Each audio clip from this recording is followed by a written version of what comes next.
Plutarch gives proof of the individuality of the Macedonians in his Biography of Aemilius Paulus, which he wrote in the year 75. Aemilius Paulus was a Roman general who made the final blow to the Macedonians, after which Ancient Macedonia was occupied by the Romans and stopped existing as a state. Before we move on to extracts from Plutarch's work, let's explain the events that happened in and around Macedonia at that time. After the death of Alexander the Great of Macedon, the Great Macedonian Empire fell apart to a few administrative, political, organized territories, which were still ruled by Macedonians. There were always clashes among the Macedonian heirs of Alexander for conquering as much as possible from the former Macedonian Empire.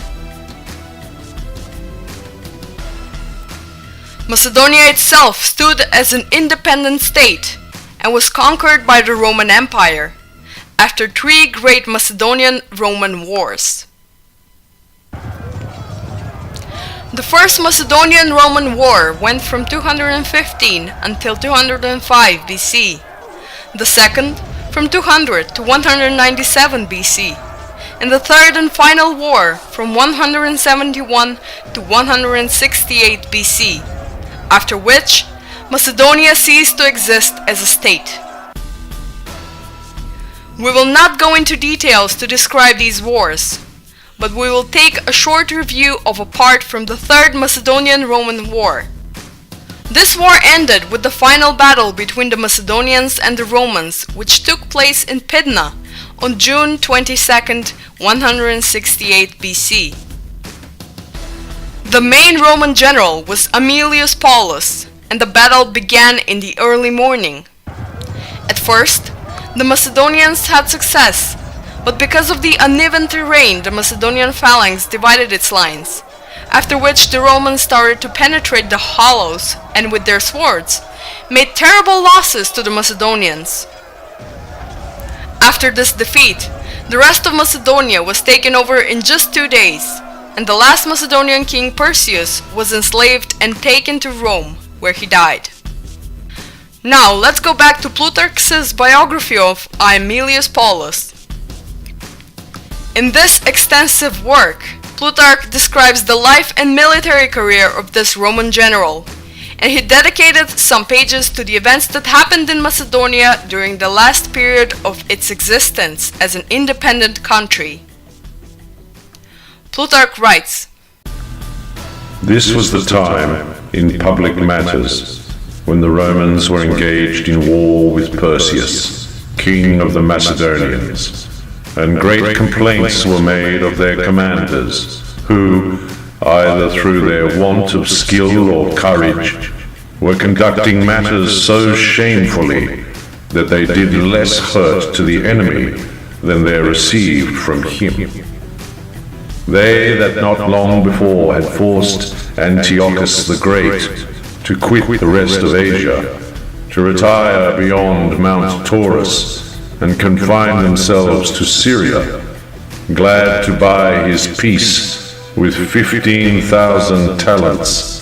They that not long since had vanquished King Philip in Thessaly, and freed the Greeks from the Macedonian yoke, nay, had overcome Hannibal himself, who far surpassed all kings in daring and power, thought it scorn that Perseus should think himself an enemy fit to match the Romans, and to be able to wage war with them so long on equal terms, with the remainder only of his father's routed forces, not being aware that Philip, after his defeat, had greatly improved both the strength and discipline of the Macedonian army." Before we continue with the presentation of the rest of his work, let us give a full explanation of this extract. In here, Plutarch describes the period of the Third Roman-Macedonian War. It is known that Aemilius Paulus was made general in the Roman army after his predecessors did not succeed against the Macedonian army.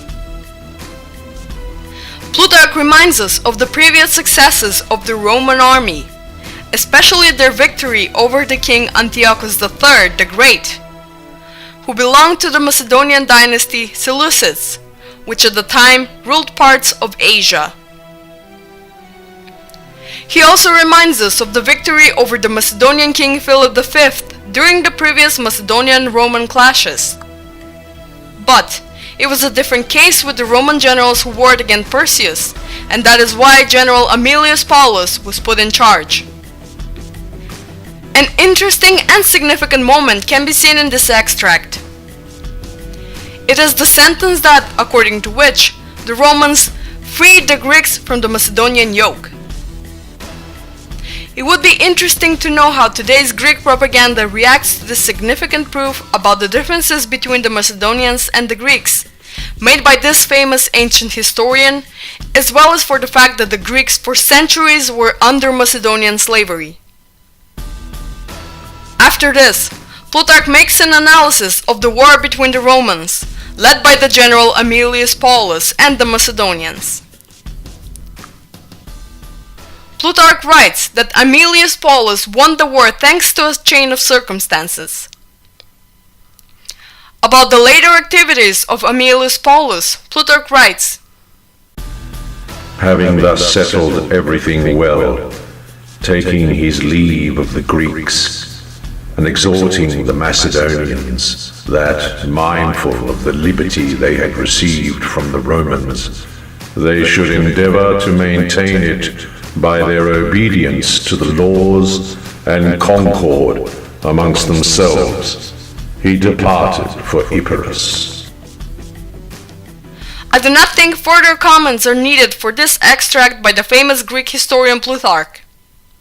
Here too the Macedonians and the Greeks are clearly separated.